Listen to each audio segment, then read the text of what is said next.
Well, another dangerous disease has turned deadly in Kansas. One person has died from a whooping cough outbreak. KMBC 9's Haley Harrison is live in Overland Park to show us who is most at risk. Haley? Well, doctors here at Menorah Medical Center are certainly aware of that outbreak 250 miles away out in Great Bend and the possibility that it could spread across the state. The Kansas Department of Health and Environment tells me in 2014 there were 384 confirmed cases of pertussis.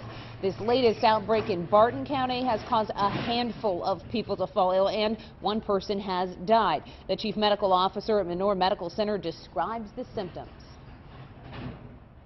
They start off with a fever, cough, runny nose, and what happens is it progresses to this very harsh cough. They don't have a high fever like with measles, but they have this very harsh, prolonged cough.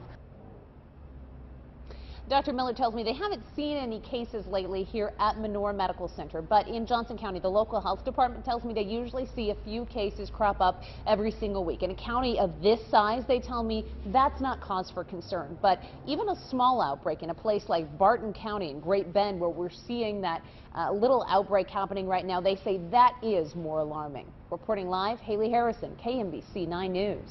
And Miller also says someone with whooping cough can be contagious for as many as 10 days.